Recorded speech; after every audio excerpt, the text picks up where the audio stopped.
Hey guys, you're watching Boogie Travels, and today we have traveled to New York City, Times Square, for Ripley's, believe it or not, Odditorium in New York.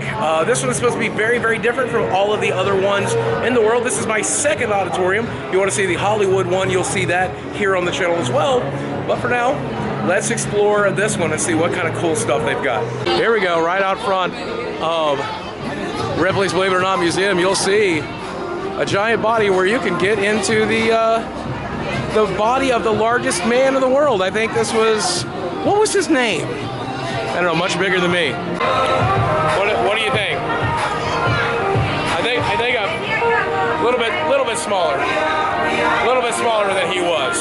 So, still really fat. Starting off with this scrap metal warrior is what they're calling it. And I think they're doing that to avoid copyright, because this is clearly a giant predator, even with a skull right there. And I'm looking at this, it is definitely made out of scrap metal. This is made out of nuts and bolts mostly, it looks like. Really cool. Pretty much always a feature at every Ripley's. Here he is, Robert Wadlow, the tallest man to ever live, standing at how tall? Almost 9 feet it looks like here. That's incredible. More scrap metal art, and if you guys remember, we saw the car parts / scrap metal version of Darth Vader in Hollywood. Well, here's Captain America, another Disney-owned license. I really do like his shield quite a bit too. I feel like that's probably the nicest feature. I don't think it's vibranium here, but still really cool. We saw him in Hollywood as well. There he is. Here he's named as the world's most unusual man, Eric Sprague, the Lizard Man. More wax figures here, including the Cuban eye popper, the lighthouse man, the guy who had a hole in the top of his head that he kept the candle in, the mule-faced woman who we've seen previously, the ugliest woman in the world, and you guys remember my girlfriend, along with the Crocodile Man, not to be confused with the Crocodile Hunter. The man with the golden nose. Never seen or heard of this one. And then the blue-faced man, which not that surprising, because if you're not aware of this, there's an entire family of people from Kentucky who have a rare genetic disease that makes them look almost exactly like this shade of blue. So, still really cool to see it here though. The Megalodon is once again part of pop culture. But here we are in real life, an actual Megalodon jaw and teeth set. Just to give you an idea, I'm not going to touch it because I know they wouldn't want you doing that, but take a look. That's one of its teeth next to my hand, to give you a sense of scale. Huge. This thing could swallow me and 2 other people whole at once.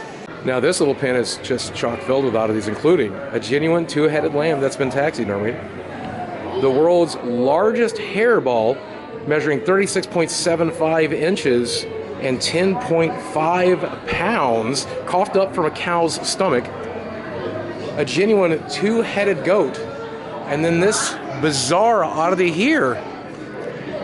You're not supposed to touch or feed this steer, and I think by looking at his side there, you can tell why. I will not feed you. There he is, suspended from the ceiling. We saw him in Hollywood, but here he is up above us, spinning round. The world's largest man at 1,400 pounds. I forget his name, so if you remember, let me know in the comment section below. But oh, what a horrible angle. Did not feel safe standing underneath him. Now this is really interesting. This is a Jade dragon boat, carved entirely out of jade, over 1,000 pounds of solid jade to make up the ship, modeled after an actual Chinese ship used by Chinese emperors. That must be worth a fortune in jade. Currently up above the Megalodon teeth and the calf we saw below, up here we have some giant stuffed crocodiles hanging from the ceiling as well. If you take a look, you will see that this is made up primarily of stamps, many of which have actually been mailed or canceled. And it just keeps going. Huge mural made entirely of stamps. There he is again, our old friend, the world's largest man, clocking in at 1,400 pounds. And at this Ripley's, he's actually suspended from the ceiling, spinning around. It makes me very uncomfortable, if I do say so myself. Next to him, an example of his daily meals and the things that he would eat every single day to maintain that weight. Now, I'll admit, I've eaten a lot in my lifetime, but I don't think I could ever sit down and eat all of that. Here is an actual uniform worn by Babe Ruth in 1939 for a charity game when he played for a game, for a team known as the Ripleys, believe it or not. I don't personally know enough about baseball to say who all is in this photo, but if you do, the people wearing these costumes, these uniforms, is one of them Babe Ruth? Let me know. For baseball memorabilia here, obviously if you're a New York Yankees fan, that's where we are, in the middle of New York. So you'll see all of these signatures, not just on this jersey, but also on this stadium seat as well. And the rest of the stadium seats are here just for good measure. Another Yankee memento. This is Babe's Babe. Take a look. It's an odd wood novelty postcard signed during spring training. It sports the autograph of 16 members of the Yankee family, including Lou Gehrig, Babe Ruth, and believe it or not, Claire Ruth, who is Babe's wife. Now here's what is being billed the world's rarest autographed baseball, and here's why. It sports 11 signatures, but none of them were professional baseball players. Instead, this baseball is signed by all of the astronauts who walked on the moon, with the exception of Neil Armstrong, who never signed it. A few more animal oddities here, including a two-headed calf's skull, this African passport mask, which is apparently a carved mask to show official identification. This chicken, which sports 4 legs, I'm sure KFC would be interested in this bird. Here we go, once again, another two-headed calf. Always very popular in these auditoriums and always a welcome sight. I do love to see them. How about this bizarre tableau? This is all the way from 1934. It's a 19th century taxidermy tableau that Ripley picked up in 1934. It's entitled The Rodent Tea Party. But out of all the oddities I've seen involving animals so far, this one must be one of the most bizarre yet. They're billing this as nature's little prank, a 6-legged calf. That is a true monstrosity. Now, artist truly subjective, because here we have an ostrich egg that has been carved with an African scene, and it's sitting on the mantelpiece of this bizarre vignette of a guy walking on coals inside of a fireplace. Huh. It's also nice of him to have a nice little couch for us to sit down on like this, right? Are you comfortable, sir? Enjoying yourself?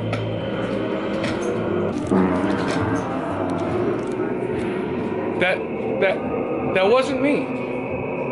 That wasn't me. It was the guy in the fireplace, I swear. Gross. Now this is terrifying. It says, do not disturb, spirits at rest. Oh no. Oh no, I'm going to disturb. What? Oh my God, what is this? This is a 3-faced African hate god. Oh no, what have we done? What have we done? This might be one of the most bizarre collections in the world, but I do feel like it belongs here in New York because it is a huge collection of beer steins and mugs of all types and all styles from all over the world. If you like to drink, well, here's how Ripley did it.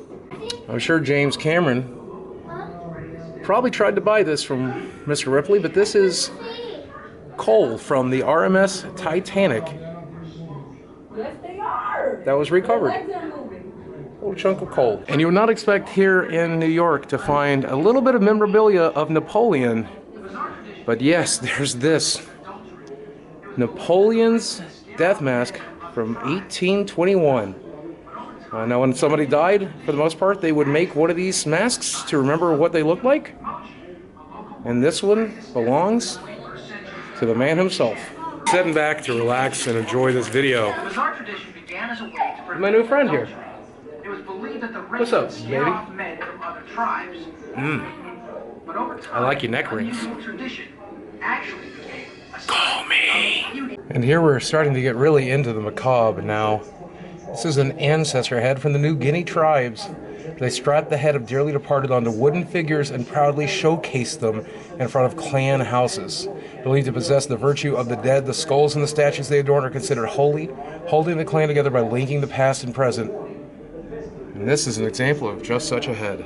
Here from circa 1840 is a legitimate vampire killing kit. And this very unique piece, well, it's a cross-section of a human head that was made to study the mind of a criminal. French doctors and students studied this preserved specimen for over 200 years. And well, due to YouTube policies these days, I'm going to let this section speak for itself. But you can imagine what all of these devices were used for. Specifically, Unlucky 21 here. Old Sparky. It was put 21 convicted people into it with a minimum initial shock of 1700 volts. And now here it sets for us to admire. This is here to represent Alypius of Alexandria, who was a 17.5-inch tall dwarf philosopher during the 4th century in ancient Egypt, who was found guilty of treason, and they had to imprison him. So they actually did it in a bird cage. So here's some sort of sarcophagus, and it dares me. It says, "Spin me if you dare. I dare. I dare, good sir." Ah! Okay, actually, it's not that scary. But it is a mummy. Here's a collection of gumballs. But it is clearly also a mosaic as we back up. Hopefully you'll be able to see it. There he is, the man himself, Robert Ripley. Here we are. Always a favorite in these museums is the optical illusion section. Is this one freaking you out a little bit? How about this one? What are you waiting for? Whoa! Come on over for a small Zoltar! Zoltar will give you Yes, Zoltar! This time you're in luck, Zoltar. I actually happen to have $1. So tell my future. And don't make me big. I'm big enough. Cheer up, my friend, and listen to the proverb from Zoltar. A smile is worth 100 frowns in any market. Ah, yes, and lucky for you, the great Zoltar sees much happiness ahead for you. Yay! Go find it now, but don't run off too quickly. Zoltar has more to say for you, if you have a small gift for me. No, I'm not giving you any more money, Zoltar. You'll have to wait till I see you next time. Huh? I didn't get a fortune. Zoltar! Back to the optical illusions, classic confusion. How many legs does this elephant have? When you look at this, do you see a rabbit? Or do you see a duck? And then another classic. Even though these circles seem vastly different, they're actually exactly the same size. Here we have preserved from India, right in the flesh, or should I say perhaps bone, the world's longest fingernails. Sridhar Chalal from India grew these over 350 inches of fingernail. It took him 66 years to grow these monstrosities. And here he is, in the flesh, sporting those long nails. Here's something really fascinating. Never seen one of these in real life, though I did talk to a guy recently who was on a show called Meteor Hunters. This is an extraterrestrial meteor, 3,179-pound meteorite that was found in China back in 1958. Wow, it's the only thing I've ever touched that's been to outer space. Speaking of Darth Vader, who we mentioned earlier, here's a giant Darth Vader art made out of staples, and then this recycled Darth Vader made out of chunks from a typewriter. More oddities when it comes to the portraits. This is a portrait of John Lennon made out of, yes, dog hair. But I think I like this one the most. If you see it just right, you'll see Jimi Hendrix made out of the tape from inside a cassette tape. What's around this corner? Oh my god. Oh my god. I feel like I'm in a natural history museum because of this giant monstrosity. Believe it or not, this is a Mastodon Skeleton in full size. Look at the size of that pelvis. That is one massive animal. It's got to be at least twice as big as any elephant. You notice in the background as I was filming that Mastodon, check out this T-Rex skull. Now, I don't feel like this T-Rex skull is legit though, because it seems to be made out of metal. Still cool nonetheless. Fossilized for eternity are some dinosaur eggs. These 7 eggs were fossilized in a nest belonging to a Dendrolithus hadrosaur of the late Cretaceous era. I don't think I pronounced a single word of that correct. But they are over 75 million years old. Whereas all the other items we've seen so far made a lot of sense, this one not so much. I don't really know how to describe this, but they call it the Minotaur. I'll never see anything like this again, truly. All right. Feels like a bit of a fun house here. This section is known as the Black Hole. I've gone through a bunch of these this year, and I find them always very disorienting. Mirrors on the wall next to this door is what completes the effect. I don't know if this is disorienting for you at home, but it definitely is for me.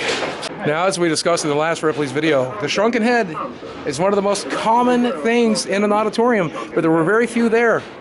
But they make up for it here in New York City with several Shrunken Heads available for perusal. There must literally be almost 24 here. This is fantastic. They're also really terrifying. Some of these may be real, some of them may have not been, but even if just one of these is real, it's definitely enough to creep me out. Well guys, that's going to do it for this video. Now, as usual, whenever I do a tour like this, I left plenty for you to come and see for yourself. So I didn't show off everything. Come out here to New York City at Times Square and check out this place. If you enjoyed this video, do me a favor. Drop a like down below while you're there. Hit subscribe on this channel. If you're already subscribed, hit that notification bell so you can see a video whenever it goes live, because watching a video as soon as it goes live is the best way to make sure this channel is successful. Guys, as always, thanks for watching. I love you very much, and I'll speak with you again soon. Subscribe!